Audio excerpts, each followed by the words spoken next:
to Swine TV. I'm your host, Jim Eady. Needle Innovations, the evolution of the D3X with Neogen. Brad Galbreath, welcome to the program. Thank you. So you're the needle expert. Give me just a brief background about your history with Neogen, Brad. Yeah, I've been with Neogen going on 9 years now. Started there in the instrument product management role, and have transitioned over to a project management role, but still very highly involved with the instruments. And when I was a product manager, I was a product manager over our D3X or our D3 needles, and then started the project to innovate and create the D3X needle. So largely been intertwined with the swine industry as well as cattle industry with these needles. So when you talk about the D3X, when were they first used in pork production specifically, Brad? Yeah, needles were first used in the mainstream in swine production starting around 1930, 1940. And we saw a large ramp up of vaccinations during that time in between then and the 2000s.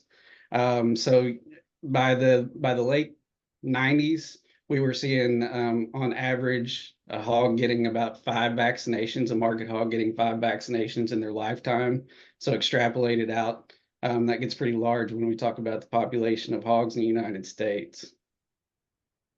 So with the needle, it's then prompted the introduction of the detectable needle, Brad. So what prompted that specifically? Yep. So back when I was talking in the 1990s, the early 2000s, we were injecting on an average of 5 injections per hog, like I said. And we saw that the need for a hypodermic needle going through a packing plant, if it was found in the swine, was only about 15 to 20% detectable at line speed. In 2000, the Pork Checkoff had a campaign that was one is too many, referring to a needle found in pork out in the industry. So Neogen saw that there was a need for innovation here, a solution to a problem of needles possibly getting through the packing plants and into our food source. So they started, thinking, how can we be more innovative? And that's when we came up with the original D3 needle. So now you can find a needle in a haystack. Right, right. So the original D3 needle, the 3 Ds are durable, detectable, and dependable. So we start off with it being durable. We have that needle. It has a thick walled cannula. So it's almost double the thickness of a regular hypodermic needle. And so we really want it to be durable and not bend. But if it does bend, it has that detectability. And the metallurgy that was patented for 20 years here at Neogen is high in iron. So that makes it very desirable within the packing plants being detectable at line speed. So we enjoyed that for 20 years, the packing plants finding needles and being able to retrieve them from the meat. And that brought us up to the current innovation of the D3X around 2018. So the original D3 change needle technology, anything to expand on that? And then what's it different about the new D3X as well, Brad? Yeah, I think it did. It expanded, certainly the safety of pork production and gave us that confidence that if we were giving injections, first of all, hopefully the needle wasn't breaking because of the durability of the D3, but then it was being detected almost 99 to 100% of the time within the packing plant. So in moving on to the D3X and the innovation there, in 2018, the MPPC had a needle forum, which Neogen was a participant in, and they were looking at all things needle related. And what they saw was wanting a shift of the responsibility from the packer back to the farm level as far as needle detection.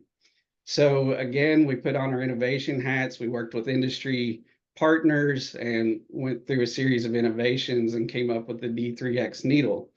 You still enjoy all of the benefits of a D3 needle, so it's still thick walled.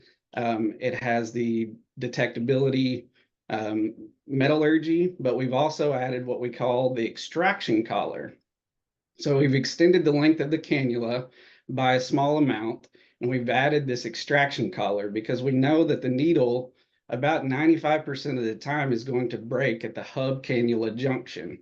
So when that needle breaks off, the extraction collar is connected to the cannula and doesn't allow the needle to go completely sub-Q and under the skin of the pig. Therefore, the person who's administering the shot can visually see this bright red extraction collar sticking out of the pig and go out and physically be able to remove it. So we've expanded, we've taken that one step further and added a visibility detection that just really sets us apart at the farm level. So before we get to the final question, Brad, just what did it mean to you to be part of something so special? I know you were a part of it from the beginning, and I'm just curious how that was for you. There's a few things that you do in your career, and I'm still early in mine, I guess, but that you feel that you've made an impact. And going to shows like World Pork and displaying this, we've had it on display and showing folks for the past couple years, and just having people come by and tell you how much it's going to save them or how innovative it is, and the impact that it really, I think, is going to have on the industry. That really makes you want to pat yourself on the back. And one of the most important things about that is using a sturdy needle. So why are breaking needles a problem in the swine industry, Brad?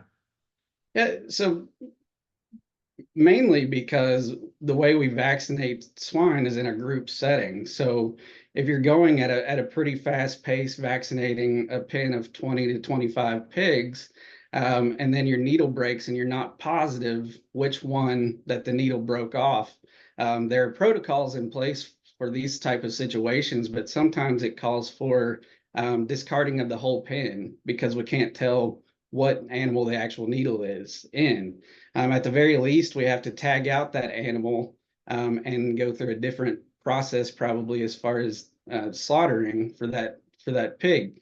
So by being able to visually see this and be able to take it out really makes it important and impactful there at the farm level. Well, great innovations, Brad. Thanks for joining us today. Yes, sir. Thank you.